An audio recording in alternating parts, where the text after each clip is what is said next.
May masiselang tema, lengguwahe, karahasan, sexual, horror o droga na hindi angkop.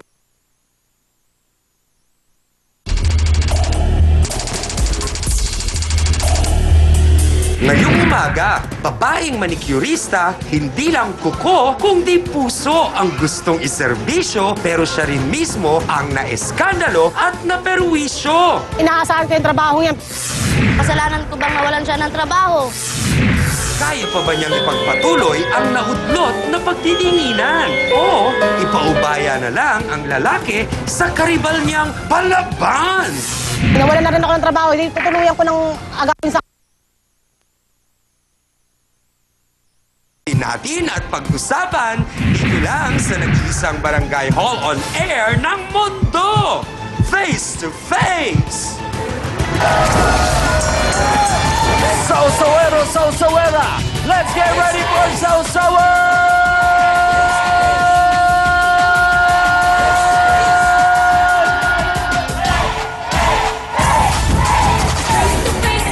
Harapan na naman mga kapatid!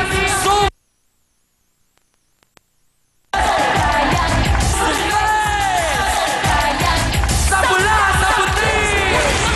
Hala! Sana nga magbate! Wala na sana labanan! Usapan na lang! Let's go! Napusan siyang mapulay ang magharap kamay. Tayo magharapan ang ating pag-usapan. Aaminan, awayan at makakaya. Gusto mo bang mag-isusutaan ang kaibigan na Mga kapatid, ano ang ating sigaw? Come on! sinong sisipaw? Sinong Kayo dyan! ang mga problema? Huwag mong talikuran! Harapin mo! Face to face! Yeah!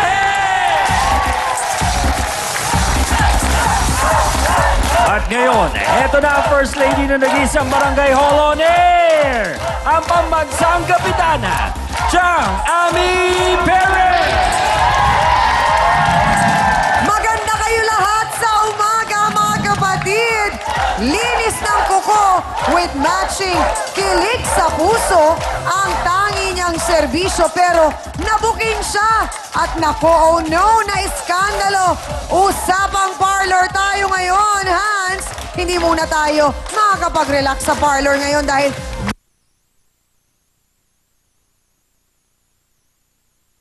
Wala, pero ano pa siyang? Sana naman wala, pero ano pa man, ready kami dito, di ba? at talaga namang laging handa sa anumang pwedeng mangyari, B1 at B2. At kahit tensyonado na ang lahat, tila sila always Camille Garcia, Dr. Camille Garcia, Father Sunny Merida. Sila ang mahal nating trio tagapayo. Kaya naman mga kasawsawan, what are we waiting for? Let's make it a come on! Face to face na!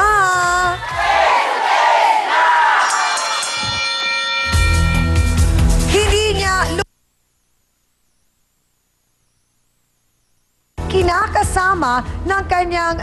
kinakasama ng kanyang lalaking customer sa parlor. Ano ba ang buong nangyari? Para malaman natin, narito si Junvel Angelic Angie Base. Pasok!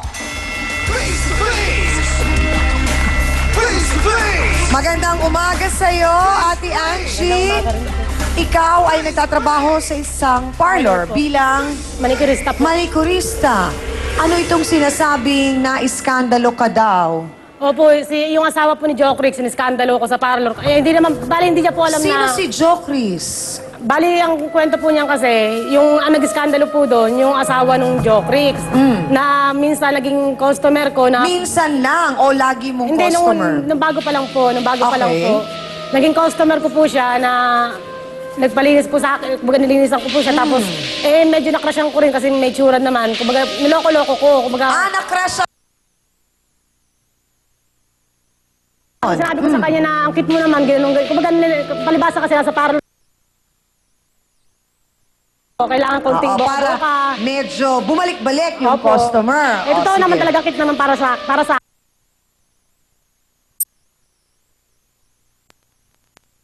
Opo, isa Okay. po. Para Tapos nagpa-manicure, pedicure. Mani-pedi ba o pedi lang? money.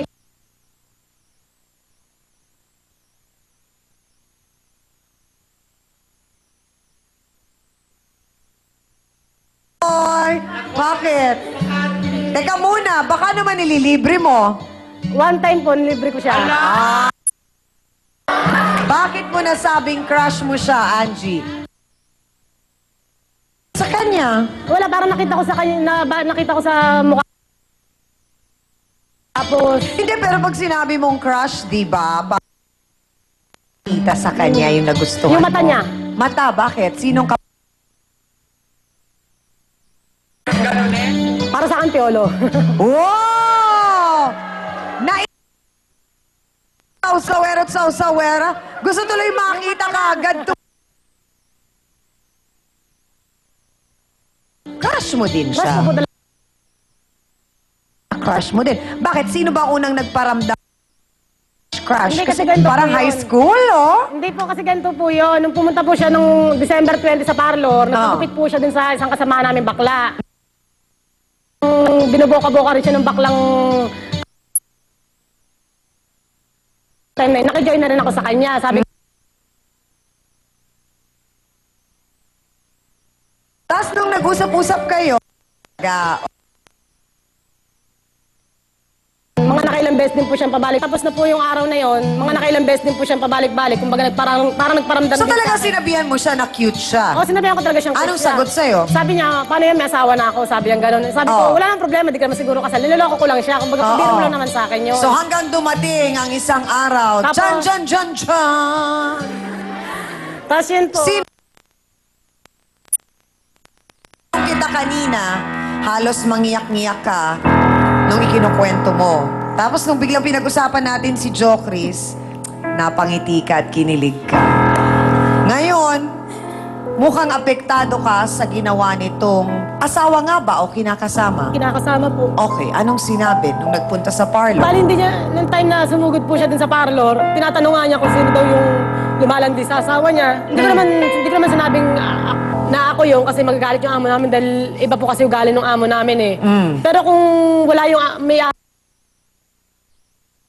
landi-landi ko, kung pwede kami magselos na landi-landi ko, kung pwede kami magkaunawaan siguro doon. Para ang nangyari, nagkaroon ng misunderstanding. Opo, parang Kasi ganun nga. nung nag-iiskandalo siya, nagtago ka, hindi mo na Hindi siya po, kinausap. tinanong ko po siya, sabi ko sa kanya, ay, misis, sino po ba tinutukoy yung asawa? Kasi maraming lalaking nagpupunta rito ng customer. O, hinarap mo naman pala Opo, na hinarap ko, maayos. pero hindi ko sinabi na ako yung, hindi ko sinabi na ako yung medyo umaano-ano kay Jo Chris.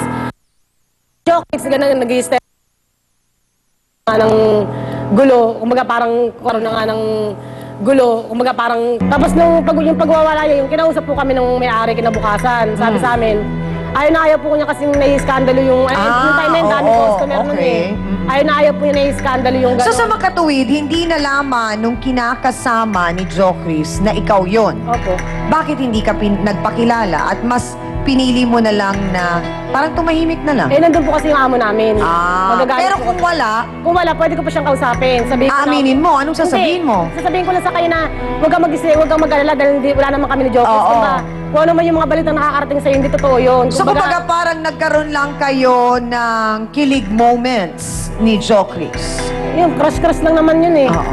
Pero diretsa ang tanong, Angie, wala talagang naging relasyon. Angie, wala talagang naging relasyon. Wala po talaga siyang ami. Wala po talaga hanggang doon lang. Kasi kung gugustuhin ko rin lang na makapagrelasyon sa kanya, nung time na niyaya niya kung mag-date kami, Hindi ka sumama? hindi ako sumama. Okay. Kasi nung time na yun, kasi usapan namin, kasi sabi ko sa kanya, Monday ang day off ko. Sabi niya sa akin, baka pwede tayo magkita sa labas. Sabi niya, ganun. Sabi ko naman, ay hindi pwede kasi, ay sabi ko, bahala na. Oo. Bahala na kung ano mangyayari. Tapos Hindi nga po ako sumipot. Nalaman ba ni Jo Chris yung insidente? Sinabi Hindi ko po mo? alam, kasi kinabukasan po noong January 5, January May communication ba kayo ni Jo Chris? Wala po. Wala kay text? Wala po kasi ayaw niya nga ibigay. Niloloko ko siya, sabi ko, akin na yung number mo para mag-text-text. Sabi niya, gusto mo bang maano ng asawa ko, gumanon lang siya. Baga pabiro din yung ano. Oo. Pero sa akin naman, hanggang crush lang talaga, wala talagang... Okay, crush mo siya hanggang mo. O hindi, yung sweet na ginawa na lang ni Jo Chris para sa'yo. Pagkada pumupunta po siya dun sa parlor, silip lang po siya. Ganun. Kaya nga ng time na yun, nailibre ko po siyang sa manicure kasi alam kong... Sumilip lang, may libreng manicure na? Tawag ko rin po siya. Oh. Hindi kaya, Angie, si Webster ka? Bakit? Binibigyan mong kahulugan ang lahat. Hindi kaya? Talaga pag pinag-uusapan yung kinakasamang sumugod, naiiyak ka. Pero pagka si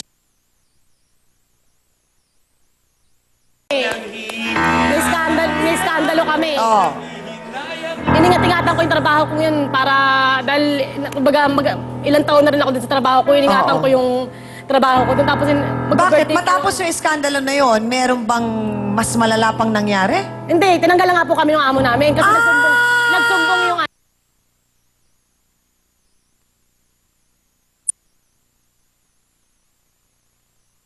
ano, Okay. sino yung tinutukoy ng babae na yun, kung sino yung babae raw nung gano'n. So, may nagsumbong sa amo niya Oh, sinabi yung ko na babaeng ako. hinahanap nung kinakasama Opo, kaya ng nagalit Jokris. yung Kaya amo namin. nagalit at tinanggal ka. Opo. Hindi ka man lang nakapagpaliwanag. Hindi, sinabi ko naman po sa kanya, kaya lang ayaw po kasi nung amo namin nung ganun nga po. Dalawa nga po kami nung kaibigan ko natanggal eh. Nako mga kapatid, pinaliwanag nga ni Ate Angie na wala naman talaga silang relasyon nung Jokris. Pero ang nakakalungkot nangyari na ang nangyari. Nag-iskandalo raw ang babaeng ito sa parlor kung saan nga nagtatrabaho si Angie. Abay, hindi pala niya alam ang buong pangyayari. Mabuti pa para malaman niya, kausapin natin si Joanne Camanso. Pasok!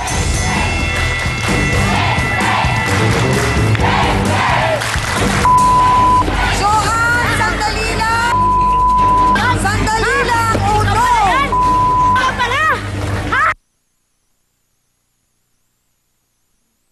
John! Ayun, hindi ka na...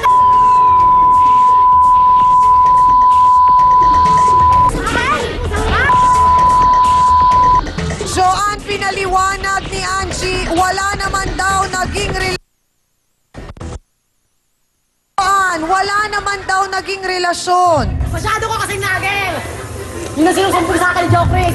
Masyado Wala ka nang karapatan na pag naireklamo ko dito. Kung tutuusin, ako dapat ang marunong. O bakit may pera ka ng relasyon kami ng asawa mo? Sabi bakit ni wala? Joanne, kung Wala kang tutuusin, dapat daw siya ang magreklamo at hindi si Angie. Ano kaya ang mga reklamo niyang yon? Haharapin natin yan sa pagbabalik po ng Face to Face. Ngayon niya na inamin.